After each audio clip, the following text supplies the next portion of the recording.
Chưa.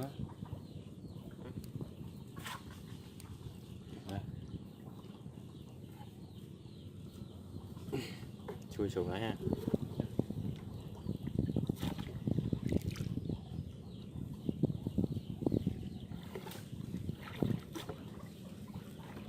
Quay ngang xuống dưới này cái mà sâu ngang vậy đó dễ hơn đó.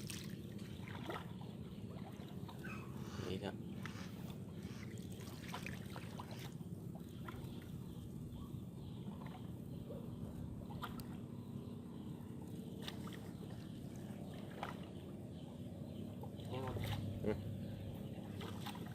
Cái gì mà cũng cạn, chỗ này cũng cạn quá đó.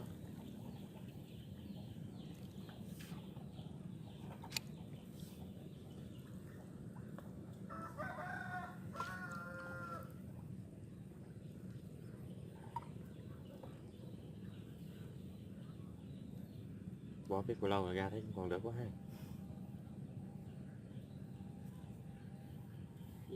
Lúc cổ.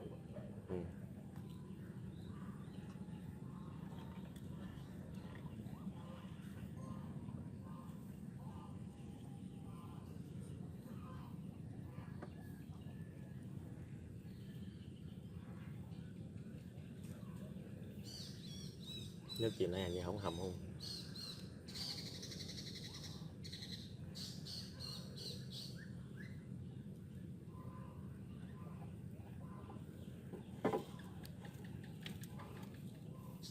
Cái gì mà chắc vừa giáp ngang luôn.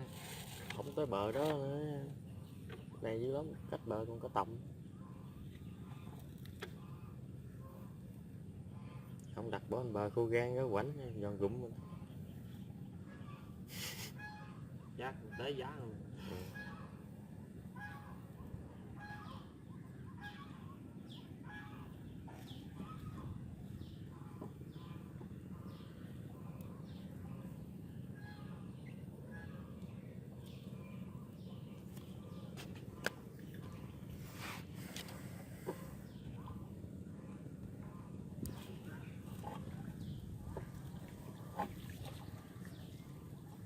Vậy dễ đặt ha.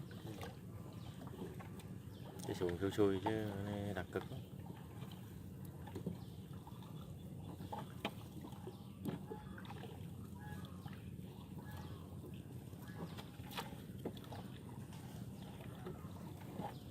Nào, đây đẩy cái giò biết lần ba cái lần mình đi còn yên nguyên thôi. Không tới bên đây đâu. Nào, biết lắm. Thấy được cái dòng cung ra. Ôi khỏi đặt ngang diện cái đi. Cách ngang vậy im hơn. Thấy cái mồi gió mấy rồi cũng được hơn.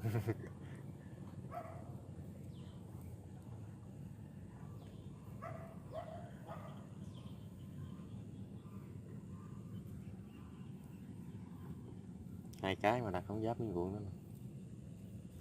Này có cái kéo căng lên tới cái gốc tràm đó. Cái nữa là tới đó. Mày đủ bữa ăn không? Ừ. Hai cái không cần chạy nhiều, bữa ăn được rồi. Có cũng đỡ không?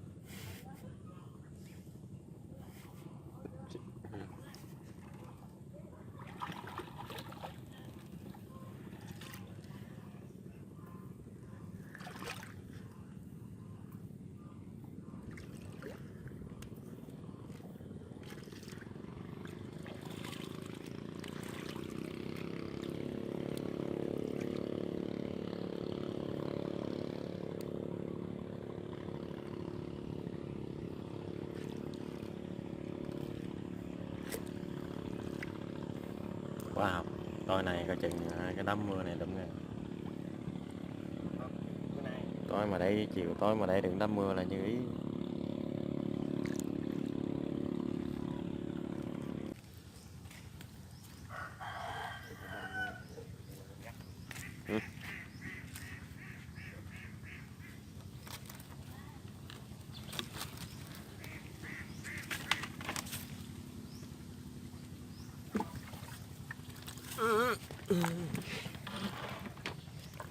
Cầm cái luôn. Chậm. quên anh đưa cái đít ra trước á. Cho mình đó. Giải bên này.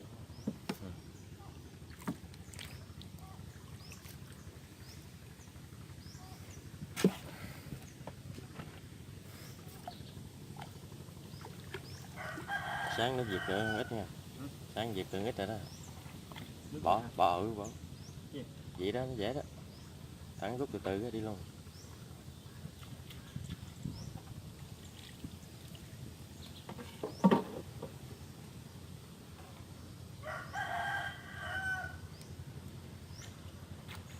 Ồ, vậy mà cũng được quá nè. Có lấy gì đó. Lấy chùm nó được đó. Sao sao? Giờ nó vô thầu cái đi.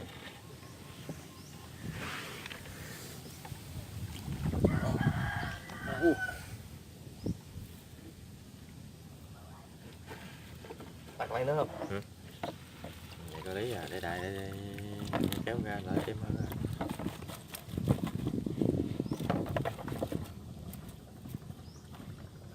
Đúng cái đuôi này đuôi ăn thiệt.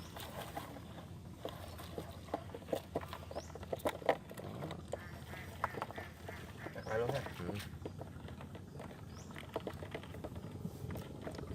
Cần cái đuôi cho thấp thấp luôn, khỏi cần cao. Ngâm luôn để cho lưới nó mềm lên, quá giòn.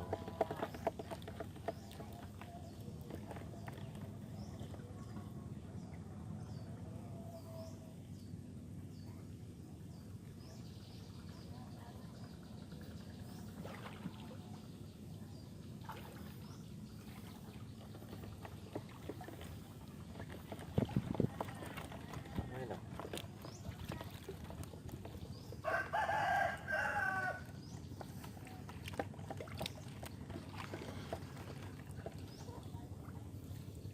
Xịt bon ha.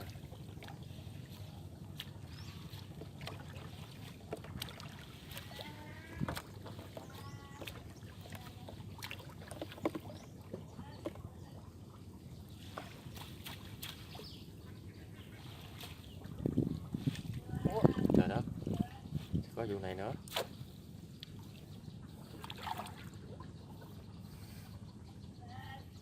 Phải thử một cái đem ra cho ngay trong hẻm mình không im. Ồ, con gì vậy? Con à?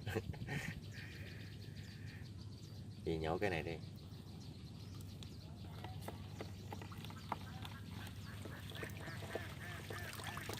Con gồ cũng bự quá nè. Rô này dán lưới cũng phân dính này nha. Ừ.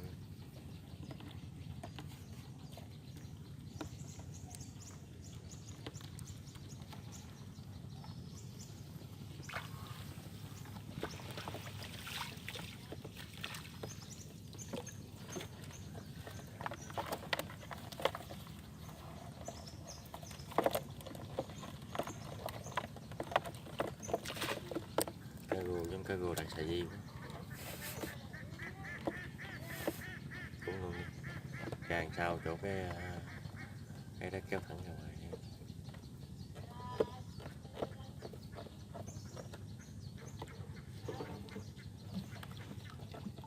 Ngồi ngang đi, ngồi ngang đi anh nói rồi.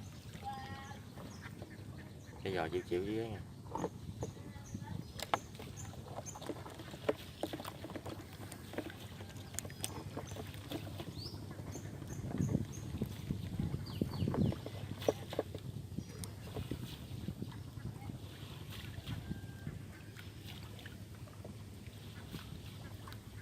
Cũng có lòng tông với là gai ha. À.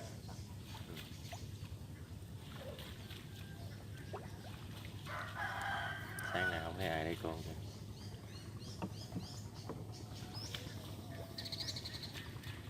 Lần này ít con nữa. Luôn. Con. Quá. Hả? Luôn. Ồ, rồi đã. Kìa, kìa quá.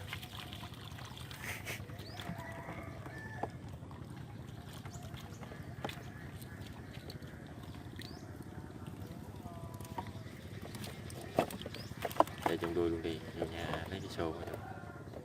Cái thao không ổn được rồi, nhậu cây.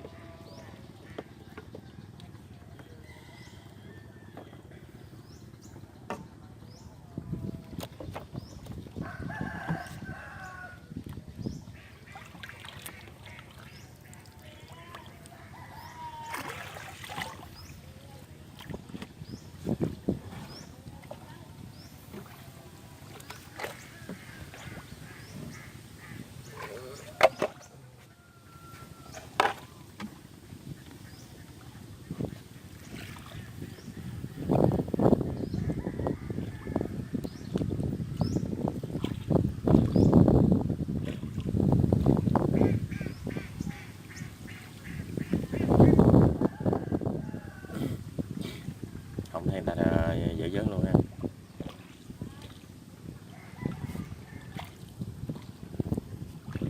Sớm.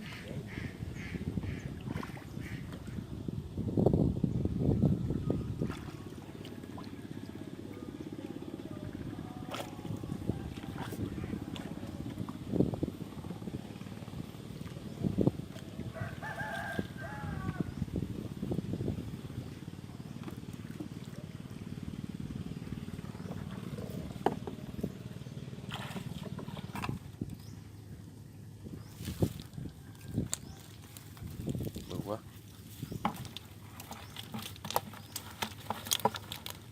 Này mà không ra cái xô là cái như là xong phim hết ăn. Không chạy cua ha. Cúc này còn ấy nè, còn im nè.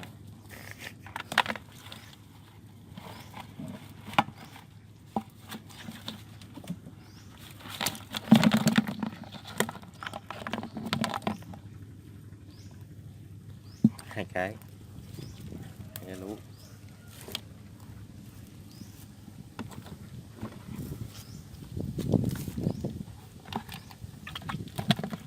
Chào ạ.